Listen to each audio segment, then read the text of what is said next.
और वैसे मनुष्य को पता ही रहता उसने क्या किया और क्या नहीं किया। वो कितना ही अच्छा बन जाए दुनिया के सामने, सबको अपने कर्मों का पता है, वरना ऐसे ही गंगा जी पे इतनी भीड़ नहीं है।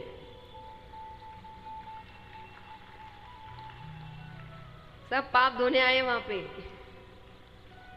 तो सबको अंदर से पता है उसने क्या अच्छा किया है और क्या बुरा किया है। तो भगवान का स्वरूप बताया गया। अब चलते हैं शुकदेव जी के अवतार की कथा की ओर। अलग अलग शास्त्रों में अलग अलग ढंग से बताई गई है, पर दंत कथा के अनुसार ब्रह्मा जी ने एक बार एक सभा का आयोजन किया। उसमें सभी देवी देवता, यक्ष, गंधर्व, किन्नर, ऋषिगण सभी आते हैं। उस सभा में एक प्रश्न उठा कि 3 लोग 14 भुवन में पैर बांध के 3 लोग 14 भुवन में सबसे कीमती वस्तु क्या है। तो सब अपनी अपनी राय देने लगे कि किसी ने कहा हीरा, किसी ने कहा सोना, किसी ने कहा चांदी। तो ऋषिगण भी बैठे हैं। ऋषिगण कहे ये तो बहुतों के पास मिलेगा, यहां भी कईयों के पास होगा। सोने की वस्तुएं किस किस के पास है?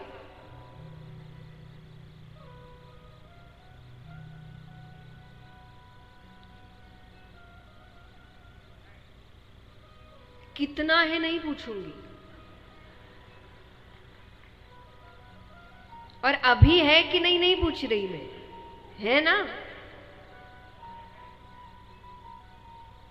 आपकी पत्नी के पास और बहन, बेटी,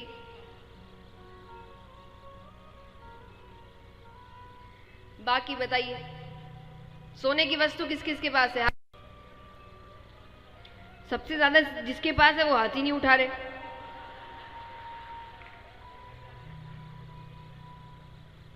सभी महिलाओं से अगर उनके सोने की वस्तुएं एक बार लेकर ग्रहण करके रखी जाए ना, तो इकोनॉमी और बढ़ जाएगी, मुझे तो लग रहा है सबके पास है। तो जो सबके पास है वो कीमती कैसे? कीमती जो मतलब किसी किसी के पास मिले, जल्दी से मिले ही ना, ढूंढना पड़े, उसको कीमती कहेंगे ना। तो ऋषिगणों ने कहा कि ये तो बहुतों के पास है।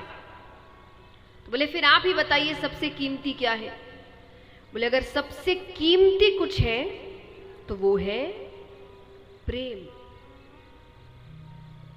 अच्छा, हमारे आपका प्रेम नहीं है ना, हमारा आज किसी से, कल किसी और से, परसों किसी और से। इस प्रेम की बात, निस्वार्थ प्रेम की बात हो रही है, जिसमें कोई स्वार्थ नहीं होता। लेकिन अगर वो प्रेम है, ये दुनिया में सबसे ऊपर है, इससे ऊपर और कुछ नहीं।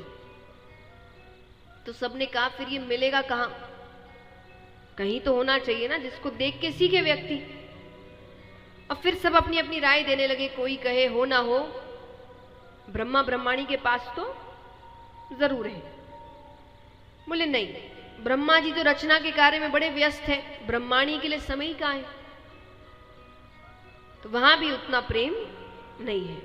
अब नारद जी भी बैठे हैं। नारद जी किसके भक्त हैं? विष्णु भगवान और लक्ष्मी माता। तो वो कहे हो ना हो, मेरे प्रभु विष्णु भगवान और लक्ष्मी माता के पास तो जरूर है। सबने कहा वहां भी, क्योंकि अगर इतना ही होता तो भगवान समय न समय देखकर भक्तों के पीछे नहीं दौड़ते। उनका झुकाव भक्तों के प्रति ज्यादा है।